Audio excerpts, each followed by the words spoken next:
دوستو اگر آپ ہمارے چینل پر نئے ہیں تو ہمارے چینل کو سبسکرائب کر لیں تاکہ ہر آنے والی ویڈیو آپ تک پہنچ سکے۔ آج ہم شروع کرنے لگے ہیں ایک اردو ناول بدلتے رشتے، قسط نمبر 1۔ نگینہ کی آج شادی کی رات تھی۔ وہ سج دھج کے بیڈ پر سرخ جوڑے میں لپٹی بیٹھی بے چینی سے اپنے ہم سفر کا انتظار کر رہی تھی۔ اس کے ذہن میں کئی طرح کے خوف تھے۔ نگینہ کالج کی طالبہ تھی اور ارشد سے اس کی ملاقات بس سٹاپ پر ہوئی تھی۔ ارشد کالے رنگ کی اینک لگائے اور پینٹ شرٹ میں ملبوس نگینہ کو تکتا رہتا تھا۔ شروع میں نگینہ نے ارشد پر دھیان نہ دیا، مگر جب وہ ایک ہی جگہ ایک ہی وقت نگینہ کے لیے کھڑا ہوتا تھا۔ نگینہ ایک مڈل کلاس فیملی سے تھی، پیار محبت کی باتوں سے بہت دور رہتی تھی۔ نگینہ کی نظر میں محبت صرف شادی کے بعد ہی ہوتی ہے۔ نگینہ خود میں رہنے والی لڑکیوں میں سے تھی، کسی کی بات کو دل پہ نہ لیتی اور لڑائی کے بعد دل صاف کر لیتی۔ ایک بار کوئی معافی مانگ لے تو اسی وقت معاف کر دیتی تھی۔ نگینہ کے خواب بہت بڑے تھے، مگر گھر کے حالات کی وجہ سے اس کے خواب ادھورے رہ گئے۔ وہ بس ان خوابوں کو پورا کرنا چاہتی تھی۔ نگینہ کی عمر لگ بھگ 23 یا 24 کے قریب تھی۔ نگینہ کی آنکھیں نیلی گہری اور ہونٹ گلابی تھے۔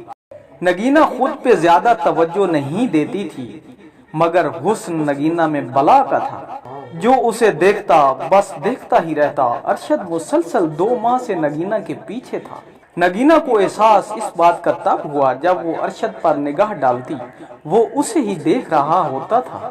ایک بار خیال آیا کہ کیوں نہ اس کی شکایت کی جائے، مگر پھر بوڑھے والد کا خیال آیا کہ بات آگے نہ بڑھ جائے۔ نگینہ کا والد محنت مزدوری کرتا تھا۔ نگینہ کے 2 بھائی تھے اور جس میں سے ایک نکما تھا اور دوسرا بھائی چھوٹا تھا جو میٹرک میں پڑھائی کر رہا تھا۔ والدہ اکثر بیمار رہتی تھی۔ نگینہ گھر کا خرچہ چلانے کے لیے گھر میں بچوں کو ٹیوشن پڑھایا کرتی تھی۔ گھر کا کچھ خرچہ والد اور باقی نگینہ سنبھالتی تھی۔ نگینہ کو ناولز کہانیاں پڑھنے کا بہت شوق تھا۔ آپ ہر روز میرے راستے میں کیوں کھڑے ہوتے ہیں مسٹر؟ میں مسلسل آپ کو نوٹ کر رہی ہوں۔ آخر کار آج نگینہ نے ارشد سے ہمت کر کے سوال کر ہی دیا۔ نگینہ کا چہرہ چونکہ دوسری طرف تھا، وہ نہیں چاہتی تھی کہ کوئی بات بنے، اس لیے نگینہ دوسری طرف چہرہ کر کے بات کر رہی تھی۔ آپ اپنی نہیں، کم سے کم میری عزت کا تو خیال کریں۔ نگینہ تھوڑی نروس بھی ہو رہی تھی۔ اس نے انجان شخص سے پہلی بار بات کی تھی۔ آپ کی عزت کے لیے ہی تو کھڑا ہوتا ہوں۔ آپ کو شاید معلوم نہیں کہ میرے ساتھ جو لڑکے کھڑے ہوتے ہیں، ان کی نگاہ آپ کے جسم پر ہوتی ہے اور وہ آپ کو شیطانی نگاہوں سے دیکھتے ہیں۔ میں آپ کی سیفٹی کے لیے کھڑا ہوتا ہوں تاکہ آپ کے ساتھ کوئی بری حرکت نہ کرے۔ اس دن کچھ اوباش لڑکے آپ کے بارے میں غلط بات کر رہے تھے۔ دیکھیں مسٹر، میرے بارے میں کوئی کچھ بھی کہے، مجھے پرواہ نہیں، اور میری عزت اللہ پاک کے ہاتھ میں ہے۔ وہ ذات اگر نہ چاہے تو کوئی کچھ بھی نہیں کر سکتا، اور برائے مہربانی آئندہ کے بعد میرے راستے میں مت کھڑے ہونا۔ دوسری سائیڈ سے گاڑی نے نگینہ کو متوجہ کیا اور نگینہ گاڑی پر سوار ہو کر چلی گئی۔ ارشد نگینہ کو دیکھتا ہی دیکھتا رہ گیا۔ نگینہ رات کو بستر پر لیٹی تو اسے دن والا خیال آنے لگا۔ نگینہ نے اپنا دماغ جھٹک دیا اور سو گئی، کیونکہ اگلے دن چھٹی تھی۔ سارا دن کام کاج کر کے نگینہ شدید تھک گئی۔ گرمیوں کا موسم تھا۔ نگینہ آرام کی غرض سے اپنے کمرے میں جا کر لیٹ گئی۔ کچھ دیر میں موسم نے انگڑائی لی اور آسمان پر بادل چھا گئے۔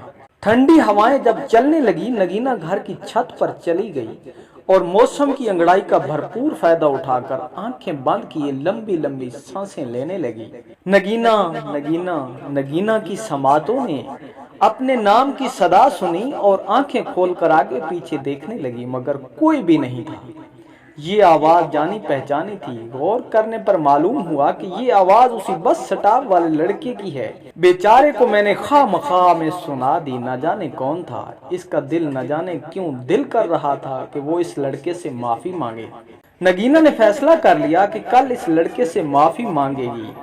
اگلے دن بس سٹاپ پر جا کر کھڑی ہوئی۔ 1 گھنٹہ گزرنے کے باوجود وہ انجان لڑکا اسے کہیں نظر نہ آیا۔ البتہ کچھ فکرے سننے کو ضرور ملے۔ اس سے آگے کی کہانی سننے کے لیے ملاحظہ کریں ایپیسوڈ نمبر 2۔